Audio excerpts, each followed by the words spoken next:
Goeiedag. Ons kyk weer na die evangelie, die goeie nuus van Jesus Christus, bykans 2000 jaar terug gebeur het, en wat hierdie blye boodskap is, dit wat ons het, in die groot werklikheid toe ons gaan kyk, toe hierdie groot God 'n absolute werklikheid gedoen het om te doen wat die Ou Testament van die mens verwag het, naamlik die loon van die sonde is die dood, dat Jesus Christus gekom het en vir elke mens gesterf het. En hy sê dit baie mooi in die skrif, want so lief het God die wêreld gehad, dat hy sy enige gebore seun gestuur het, sodat die wat in hom glo, nie verlore mag gaan nie, maar die ewige lewe kan hê. Maar dit is so belangrik, die wat in hom glo, met ander woorde, dit gee vir jou die keuse. Hy het jou so lief gehad, hy het hierdie werklikheid vir jou gegee. Jou hele werklikheid is die aanvaarding daarvan. En dan sit 'n mens baie keer en wonder, is my lewe reg? Veral as al hierdie winde van lering kom en situasies en goed aangekondig word, dan sit 'n mens baie keer, dan sit baie mense in twyfel, is ek nou reg of is ek nie reg nie? Wat van as dit nou die wederkoms is? Wat van as ek dalk net vandag moet sterf? Waar gaan ek heen? Dis so belangrik dat 'n mens sekerheid moet hê in hierdie lewe. En ek het baie gedink aan dit, dat ons is gees, siel, liggaam. God het die mens geskape in Genesis, gemaak in sy beeldnis en gelykenis, en hy het gegaan en hy het die mens later geformeer en sy asem daarin geplaas, en die mens het 'n lewende siel geword.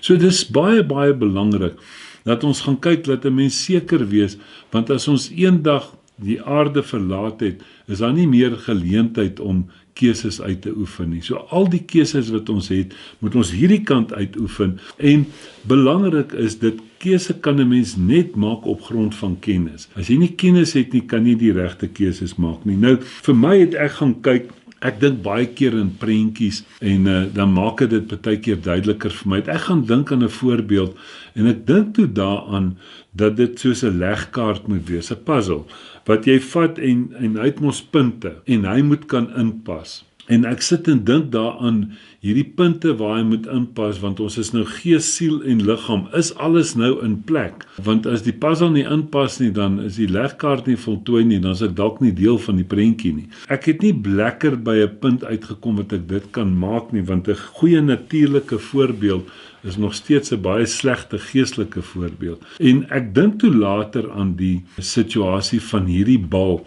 Vir die kinders, jy koop so 'n bal, dan het hy verskillende gate in, en dan het hy verskillende voorwerpe, en dan moet hy die voorwerpe in daai gat inpas, en as hy pas, dan gaan hy binne, en dan is hy binne in hierdie bal. En ek dink toe daaraan, dit is die werklikheid vir ons met die geestelike, is dat om eendag die hemel in te gaan, om die ewige lewe te kan hê, moet jy inpas daar. Nou gaan kyk ek na hierdie skrifgie in 1 Tessalonisense 5 vers 23, hy sê, mag hy, die God van julle vrede, julle volkome heilig maak, en mag julle gees en siel en liggaam geheel en al onberispelik bewaar word by die wederkoms van ons Here Jesus Christus. Nou sien ek hier dat dit moet al daardie goed moet in 'n werklikheid wees vir ons om hierdie ewige lewe in te gaan. Nou sien ons dat wat het met die mens gebeur? Die mens was gees, siel, liggaam, hy was beeldnis en gelykenis, en God het vir die mens gesê, jy kan van die boom van die lewe eet, maar van die boom van kennis van goed en kwaad mag jy nie eet nie. Want dit is 'n onwerklikheid vir die mense. God het die mens gewaarsku. Die mens gaan en hy eet van daardie boom van kennis van goed en kwaad. Met ander woorde, en hy sterf geestelik. Onthou, Genesis 4 lees ons dat die mens het kinders gehad en aangaan, so in die natuur, sy liggaam en sy denke het nog steeds aangegaan, maar hy het sy werklikheid van die bron, naamlik God, wat gees is, het hy verloor, en hy het vlees geword. Maar die vlees is eintlik 'n onwerklikheid wat die vyand vir die mens voorgestel het, wat hy hom kan bied, maar die vyand het niks gehad nie, hy was 'n gevalle engel. So die mens was geskape as 'n is-mens, die vlees is 'n doen-mens. Hy sê vir die mens, God sê, jy is soos hy, die vyand sê, nee, as jy iets doen, kan jy word soos God. En dit is waaraan ons vasgehaak het, tot vandag is, meeste van die mense, en selfs Christene, is so besig met die doen-mens, met ander woorde met die vlees. Die werklikheid is dat God is gees, en dat die werklikheid wat hy vir ons kom skenk het, was gees gewees. So nou sit ons met dit, dat die hele werklikheid is dan eintlik 'n counterfeit, want die mens het probeer om in hierdie werklikheid in te gaan. Nou beskryf Romeine 3 dit vir ons, en Romeine 7 het die mens deur die Ou Testament probeer om hierdie werklikheid te verkry. Hulle bou torings, hulle opbring offerhande. Hulle het daar gesit soos daai kleintjie sit en hy daai vormpie gesoek. Waar gaan hierdie vormpie inpas? En oralste dan lyk dit amper so, maar dan's daar 'n hoekie kort of hy's rond en die ander een het hoeke. En so daai kleintjie gesit het. Dis hoe die mense in die Ou Testament gelyk het. Klink half belaglik, maar hy kon nie inpas in hierdie werklikheid nie. Hy doen sy beste en dan val hy. Dawid byvoorbeeld, Abraham, al daai mense, hulle kon nie by daai werklikheid uitkom nie. Nou dit is waarvan Paulus in Romeine 7 praat. Dan praat hy oor die mens wat onder die vlees was, die doenmens. Hy sê ek spreek met julle soos mense wat die wet ken. Hy gaan deur dit en hy praat van hierdie onwerklikheid wat mense tot vandag toe nog aanhaal. Dan sê hulle, dis hoe ons maar net is. Dis nie hoe jy maar net is nie. Want God het in Christus jou ou mens weggevat. Dis waaroor die hele Romeine 6 gaan. God het die ou mens weggevat. Hy het vir jou 'n nuwe lewe gegee, naamlik Jesus Christus. Dis waaroor dit gaan. En dan praat hy hierso in byvoorbeeld vers 19 Romeine 7, want die goeie wat ek wil doen, doen ek nie, maar die kwaad wat ek nie wil nie, dit doen ek. Maar as ek doen wat ek nie wil doen nie, dan doen ek dit nie meer nie, maar die sonde wat in my woon. Hy probeer daai puzzel pas en hy sien, hy probeer, maar hy kom nie in nie. En dan kom hy met hierdie werklikheid in vers 24. Hy sê ek, elendige mens, wie sal my verlos van die liggaam van hierdie dood? Ander woorde, sy uitroep is, hoe sal ek inpas in hierdie ewige lewe in? En ek het alles probeer en ek kan nie. Dan kom hy dan sê ek, dank God deur Christus ons Here. Hy dank God vir dit wat Jesus Christus gedoen het. Dit is Romeine 7. Dan gaan hy na Romeine 8 toe, dan sê hy, daar is nou geen veroordeling meer vir ons wat in Christus Jesus is nie. Vir die wat nie na die vlees wandel nie, maar na die gees. Want die wet van die gees van die lewe van Christus het my vrygemaak van die wet van die sonde en die dood. Want God het, nie kan nie, nie sal nie, hy het, wat vir die wet onmoontlik was, vir jou werke, jou pogings om in te gaan in die ewige lewe, om in die hemel in te gaan, wat onmoontlik was, omdat dit kragteloos was deur die vlees, deur die ou natuur, deur sy eie seun in die gelykheid van die sondige vlees te stuur, en dit ter wille van die sonde, om die sonde te veroordeel in die vlees, sodat die reg van die wet vervul kan word in die mens, wat nie na die vlees wandel nie, maar na die gees. Dan gaan hy verder en sê, vers 7, hy sê, omdat wat die vlees bedink vyandskap teen God is, want dit onderwerp hom nie aan die wet van God nie, want dit kan ook nie. Wat is die vlees? Die vlees is jou pogings om 'n beter mens te word, jou pogings om aanvaarbaar te word vir God. Hy sê dit kan nie. Hy gaan verder en sê hierso, en die wat in die vlees is, kan God nie behaag nie. Gaan lees Hebreërs 9 en Hebreërs 10, dan sien jy dat hierdie offerandes, God sê dit het my nie behaag nie. Hy wou dit nie gehad het nie.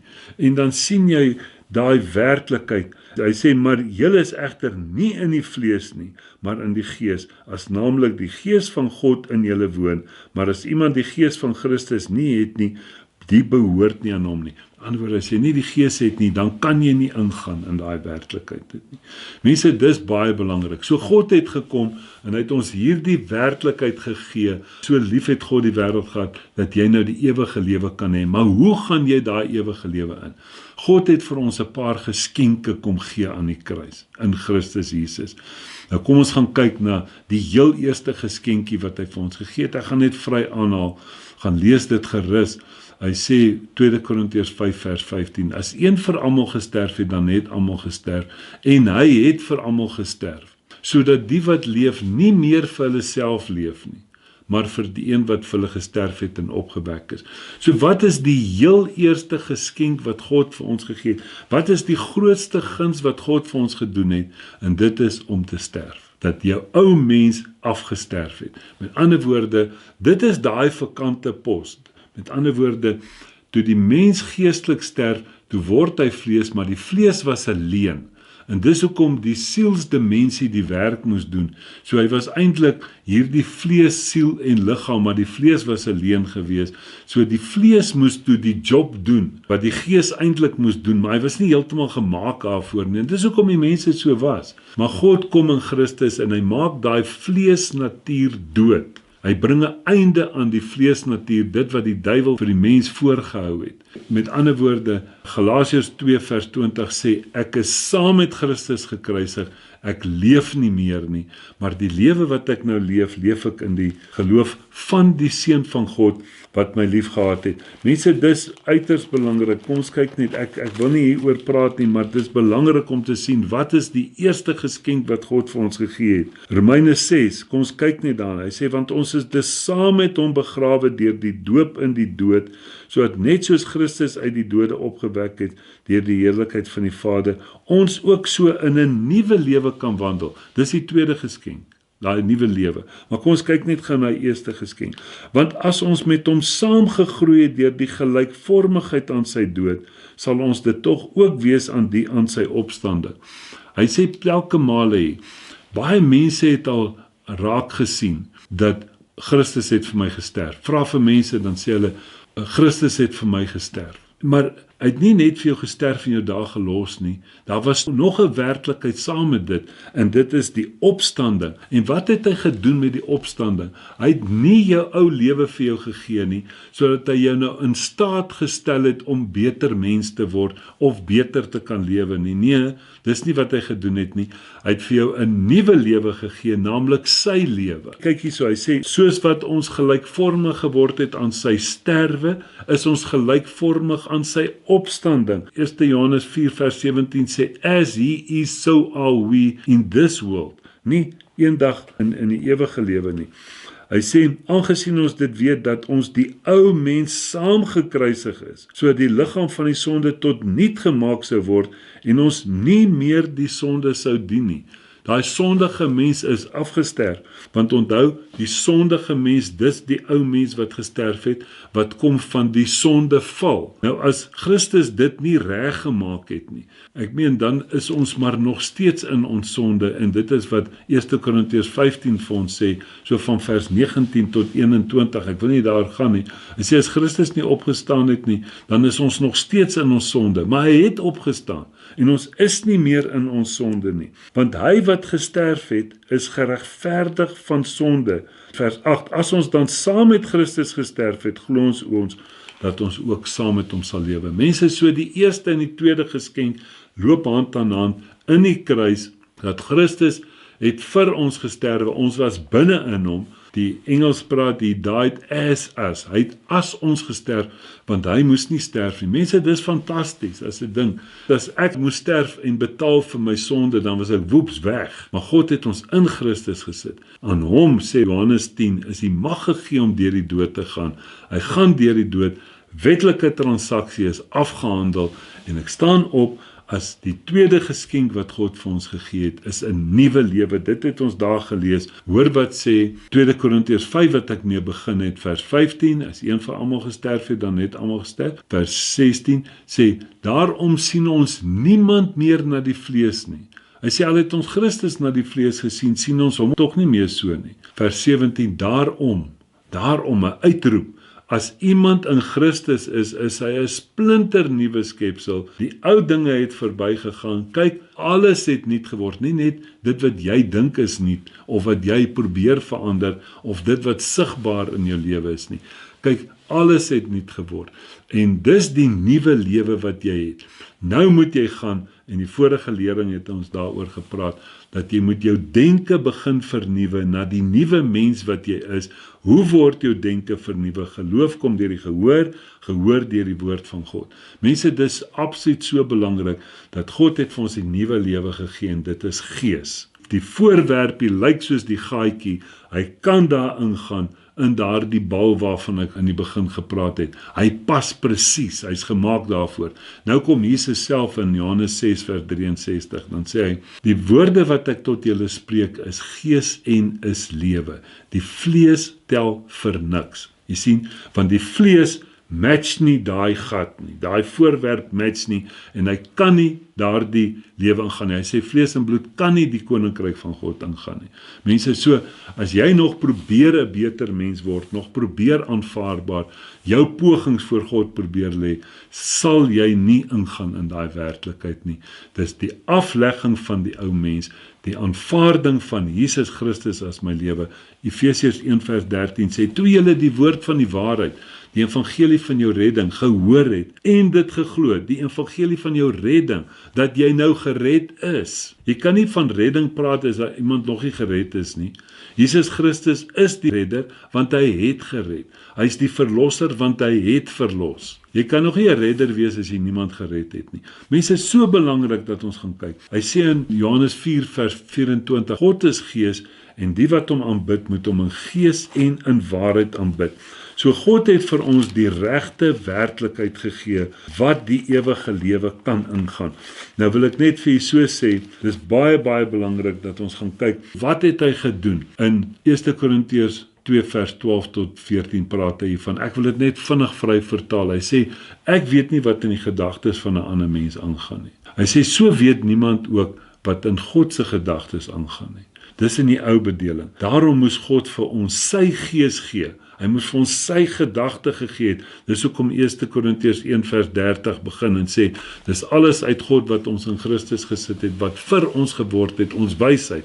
Heel eerste, met ander woorde, daai denke. Hoor hoe mooi sê dit, want wie van die mense weet wat in die mens is, behalwe die gees van die mens wat in hom is. So weet ook niemand wat in God is nie, behalwe die gees van God. Dis wat ek gesê het. Ons het ewenwel nie die gees van die wêreld ontvang nie, maar die gees wat uit God is, sodat ons kan weet wat God ons uit genade geskenk het. Sodat ons dit kan weet, dit kan ondersoek en kan sien, wat is my nuwe identiteit? Hy sê, daarvan spreek ons ook nie met die woorde wat die menslike wysheid leer nie, maar die wat die Heilige Gees leer, sodat ons geestelike dinge met geestelik kan vergelyk. Ons praat baie van vergelyk appels met appels en perskes met perskes. Nou wil ons die geestelike meet met die natuurlike. Dit kan nie wees nie. Hy sê, dit geestelike dinge met geestelik kan vergelyk. Hy sê, maar die natuurlike mens neem die dinge van die gees van God nie aan nie, want dit is vir hom dwaasheid en hy kan dit nie verstaan nie. Hoekom? Omdat dit alles geestelik beoordeel word. Mense, dit is so belangrik as ons gaan kyk na daardie geskenke wat hierdie groot God vir ons gegee het. As jy net na daai werklikheid gaan kyk, hy praat daarvan in Johannes 17, ek gaan nou lees in vers 2 en 3, hy sê, ek is die ewige lewe. Die ewige lewe is 'n persoon. Dis baie belangrik. Hy praat daarvan in Johannes 5 vers 24, hy sê, hy wat glo in die Seun van God, het oorgegaan uit die dood in die lewe, en kom nie in die oordeel nie. Mense, ek sien jy daar, dat jy reeds by die aanvaarding van Jesus Christus as jou lewe, aanvaar jy reeds die ewige lewe. Mense, dis baie belangrik. Ons kyk wat sê 1 Johannes 5. Hy sê, as ons die getuienis van mense aanneem, die getuienis van God is groter. Hoekom? Omdat dit die getuienis is van God wat hy aangaande sy seun getuig het. Wie in die seun van God glo, het die getuienis. Ons moet kyk wat beteken die woordjie het. Hy wat God nie glo nie, hierdie boodskap wat ek nou vir julle gebring het hom tot 'n leienaar gemaak, omdat hy die getuienis nie geglo het wat God aangaande sy seun getuig het. Die vryspraak, as jy dit nie glo nie, dit wat ek vanaand voorgehou het. Hy sê, dan maak jy God tot 'n leienaar. Dis nie ek wat so sê nie. 'n Mens moet hierdie werklikhede ondersoek. Hy sê, en dit is die getuienis dubbelpunt, reguit af op die man af, dat God ons die ewige lewe gegee het, en die lewe is in sy seun. Hy wat die seun het die lewe, wie die seun van God nie het nie die lewe nie. Dis een van twee. Dis jou keuse. God sal self nooit iemand eendag na hel toe stuur nie, maar jy sal self kies om daar uit te kom. God sal jou keuse eerbiedig. Hy sê, dit het ek geskrywe aan julle wat glo in die naam van die Seun van God, sodat julle kan weet dat julle die ewige lewe het, en kan glo in die naam van die Seun van God. Mense, so belangrik, ons moenie sit en wonder, is dit 'n werklikheid of is dit nie 'n werklikheid nie? Kyk wat sê 1 Petrus 2. Belangrik, God sê elke knie sal buig. Maar nee, ons dink nou, een dag sal elke knie buig. Jy sê jou knie hier buig, want die werklikheid is uit. Die waarheid is uit. Efesiërs 4 vers 18, Julle is geskei van die lewe van God net deur onkunde, omdat julle harte verhard. Julle is geskei weens onkunde omdat julle harte verhard. Nee, ek glo nie wat daar ou sê nie. Al lees hy dit uit die Bybel uit. Mense, hierdie is 'n liefdesboodskap vir elke mens om dit te aanvaar. Hoor wat sê 2 Petrus 1 van vers 2 af. Mag genade en vrede vir julle vermeerder word. Hoe? Deur die kennis van God en Jesus ons Here. Jy moet inligting kry. Hy sê immer sy goddelike krag het ons alles geskenk wat tot die lewe in Godsvrug dien. En as God sê alles, dan is dit alles. Hy het ons alles geskenk by die eerste koms. Hoe? Deur die kennis van hom wat ons geroep het deur sy heiligheid en deeg. Vers 4. Waardeur hy ons die grootste en kosbaarste beloftes geskenk het. Deur hierdie kennis het hy vir ons die grootste en kosbaarste beloftes geskenk, sodat julle daardeur deelgenote kan word van die goddelike natuur. Baie, baie belangrik mense, dat is 'n afgehandelde werk wat hierdie groot God vir ons gegee het. Dit wat ons gelees het in die 1 Tessalonisense 5 vers 12, dat hy ons gees en siel ten volle sal bewaar. Hoor wat sê 1 Korintiërs 1 vers 4. Ek dank my God altyd. Hoekom dank jy God? Jy dank iemand as jy iets gekry het. Nie as jy sit en hoop jy gaan iets kry as jy hard genoeg werk nie, mense. Dis nie so nie. Ek dank my God altyd oor julle vir die genade van God wat aan julle in Christus Jesus gegee is. Dit is gegee. Wanneer in Christus Jesus 2000 jaar terug is, beteken dit gaan nie nog gebeur nie. Dat julle in alle opsigte in hom ryk gemaak is, in elke woord en alle kennis, soos die getuienis aangaande Christus bevestig is onder julle, sodat julle in geen enkele genadegawe agterstaan nie, terwyl julle wag op die openbaring van ons Here Jesus Christus. Geen enkele genade. Jy staan in niks agter nie.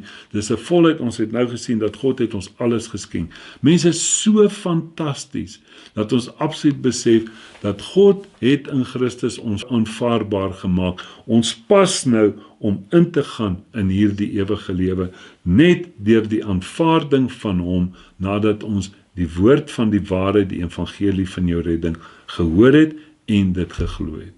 Amen.